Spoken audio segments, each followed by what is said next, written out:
আসো আসো, ভেতরে আসো। তা কেমন আছো বলো?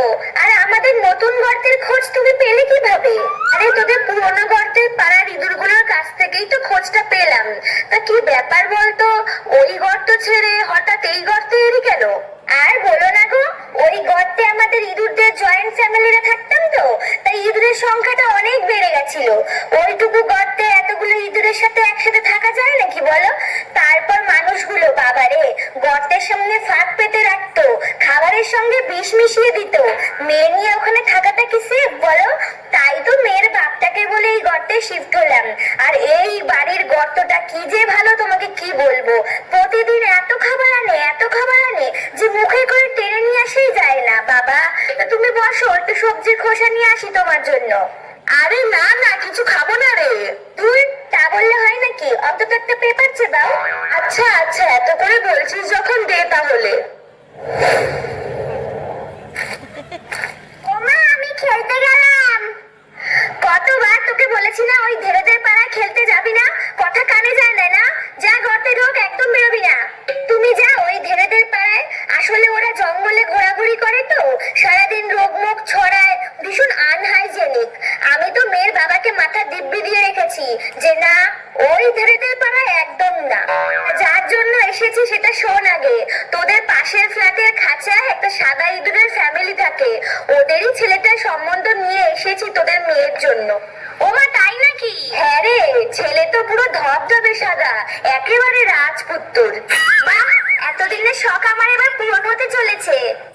এই মোনা, আবার বেরোচ্ছিস গর্ত থেকে? ঢোক বলছি। আরে জামা কাপড় কাটতে যাচ্ছি। ও যা যা যা। আচ্ছা এবার আমি যাই, বুঝলি? কাল ওরা বিকেলে আসবে বলেছে মেয়েকে দেখতে। আচ্ছা ঠিক আছে, তুমি সাবধানে যেও কিন্তু। এই পাড়ার বিড়ালগুলো আবার খুব শিয়ানা। আসুন আসুন দিদি, ভেতরে আসুন। বাবা আসো, ভেতরে আসো, বসো। ইস, কেমন যেন আস্তে আস্তে গন্ধ বেরাচ্ছে না আপনাদের গর্ত থেকে? এটা তো গর্ত ফ্রেশনারের গন্ধ দিদি।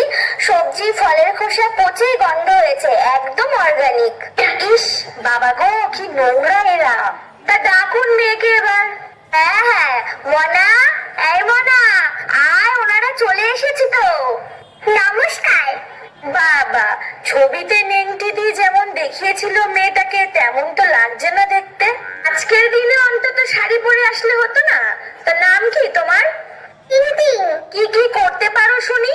মা আমাকে খাবার কি করে মুখে টেনে নিয়ে আসতে হয় শিখিয়েছে, গর্ত ঘোরা শিখিয়েছে, তারপরে মানুষজন দেখলে কিভাবে ল্যাচ তুলে পালাতে হয় সেটাও শিখিয়েছে। তাছাড়াও আমি তামার তার কাটতে পারি, জামা কাপড় কাটতে পারি, পেপার চিবাতে পারি। কি নোংরা, একেবারে মাতার মতনই হয়েছে। আসলে ভদ্রস্ত খাঁচায় থাকোনি তো কখনো, তাই এসব করে বেড়াও। আচ্ছা একটু দৌড়ে দেখাও তো দেখি, মানুষজন দেখলে কেমন দৌড়তে পারো। ও না, খুব ভালো গানও পারে দিদি, আমি ওকে সব শিখিয়েছি। কি রে মনা, একটা গান শোনা ওনাদেরকে।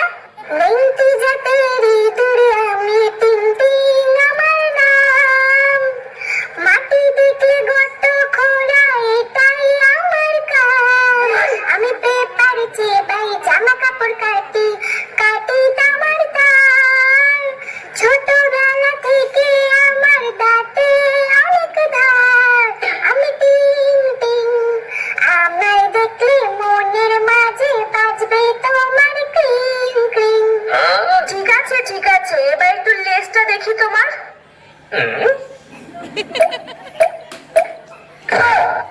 ওমা বাবু, এ কি দেখছি রে?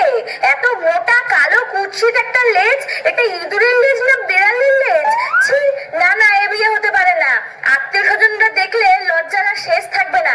চল বাবু, পালা এখান থেকে, চল চল চল। দিদি দাঁড়ান, শুনুন, যাবেন না ভাবে দিদি। ও মা, ওরা এত অপমান করে চলে গেল শুধুমাত্র আমার লেজটা এরকম বলে।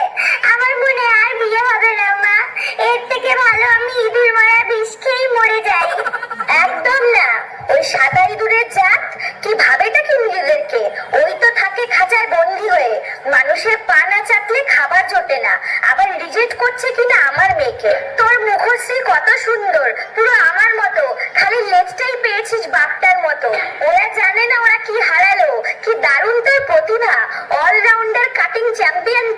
শোন, আমিও কথা দিচ্ছি তোর বিয়ে না আমি স্টুয়ার্ট লিটলের সাথে করাবো, দেখবি বিদেশে যাবি তুই, বিদেশে।